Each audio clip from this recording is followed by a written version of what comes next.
Welcome back to Meg's Mysteries. So glad you can join us. This story is called Beware of What is Behind the Door.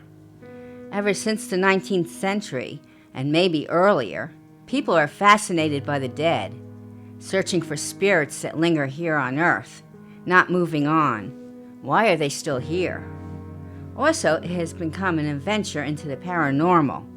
So many are taking up the field and searching for ghosts to communicate with, or to talk to their dearly departed.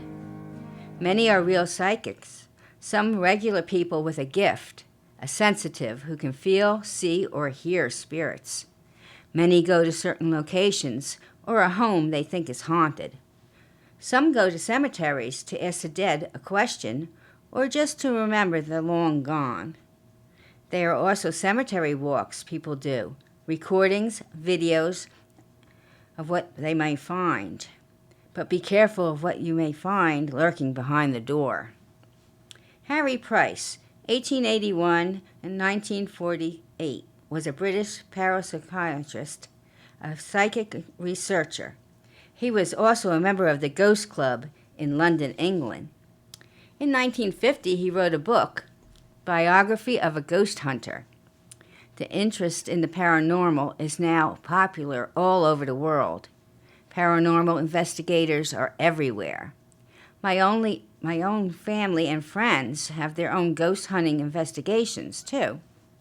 And some capture strange and mysterious things. They all have equipment now. More knowledge is right at your fingertips. Photos, videos, and listening devices. But in the beginning, it was just a person and a torch lighting their way. Here is a story. We're getting into the mystery now of what's behind the door. Beware of what's behind the door.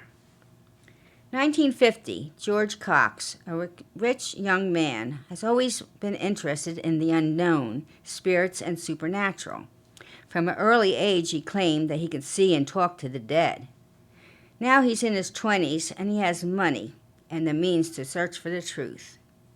He will, with the help of his friend Joshua Jordan, they'll go to a cemetery investigation and try to communicate with the dead and see what they can find. With only a torch lighting their way, they'll look upon the dead sleeping in their crypt or lying in the family mausoleums. They go to the old Chiswick Cemetery near St. Nicholas Church. Many wealthy families are interned here, and so many beautiful mausoleums to take a peek at. Just what George is waiting to do. Peek behind the doors and see what they can see or find. Joshua is interested in old headstones and statues. He even does some rubbings of the stones so he can get the impressions of the writing, the names of the dead and their stories. He likes to get to know about the person, and some of the stories give a history of their lives and who they left behind. He keeps a large collection of rubbings, like keeping a part of the departed, he said. But George dwells into the seeking of spirits that still linger here. He loves to get a glimpse of the people long buried within the cemetery, mostly in crypts and mausoleums. The rich families love to preserve their own, a monument to their families and their loved ones. But many are falling apart now, crumbling and decaying, coffins and bodies in the buildings that also is falling apart all around them. Sometimes you can sneak a peek through a crack and holes into the darkness. Sometimes see what lies in there or who. With just a torch, he peeks into a very wealthy family's tomb, the Wiltons. There are many family members entombed in the mausoleum. George was drawn to it like a moth to a flame. Joshua was busy elsewhere, intrigued with his art, as he called it. "Call me if you need me," he yells to George. But George was so drawn to the mausoleum, he didn't hear him. He couldn't wait to take a peek and speak to the occupants. He looked all around the magnificent mausoleum for a crack or a hole.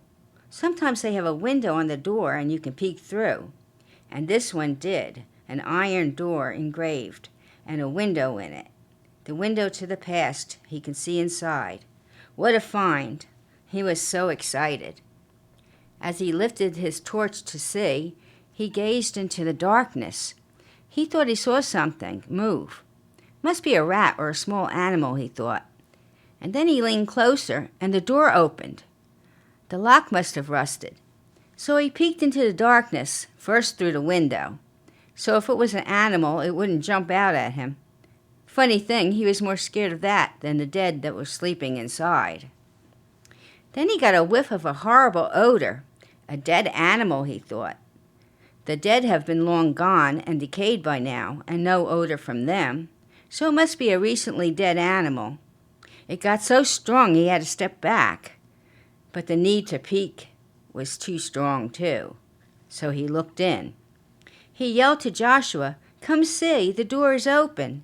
But Joshua didn't hear or pay attention.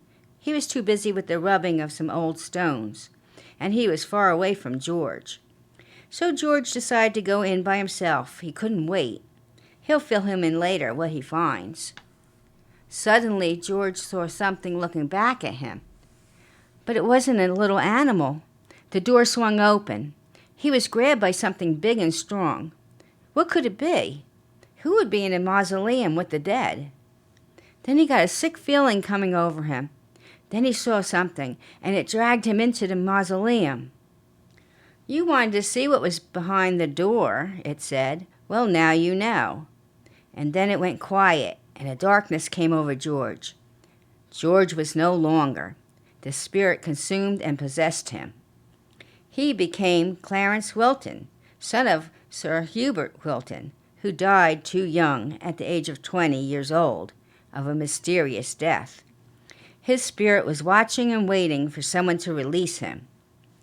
In George's body, he'll come back to life, and George will take his place inside, trapped with the dead. "So sorry, but you wanted to see what was behind the door." Clarence smiled as he strolled off. George no longer, but Clarence walked out into the night.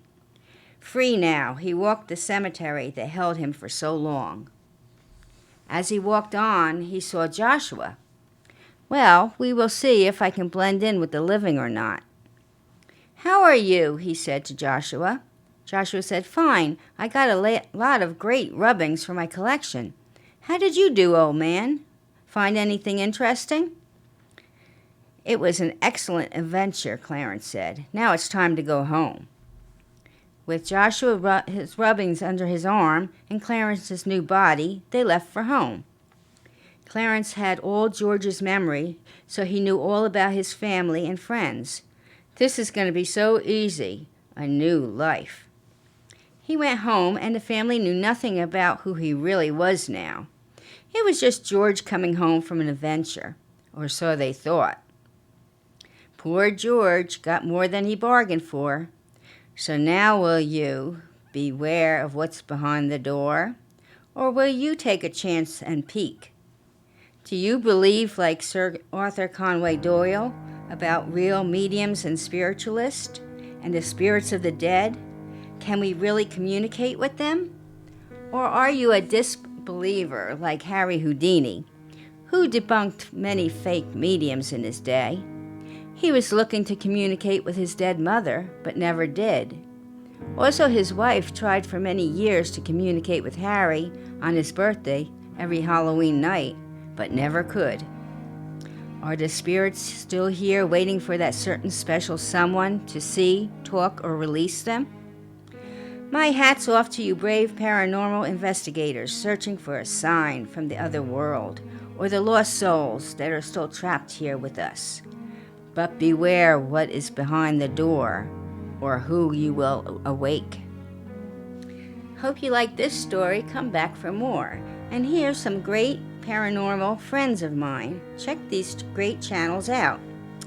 Grave Visitations, Adventures with Vegas Paranormal, Diabolical Debbie, Drew's Paranormal, Scotland, Jason Ghost Hunter, and Matt and Beck's Explorers. Have a good evening and come back for more mystery. Until next time.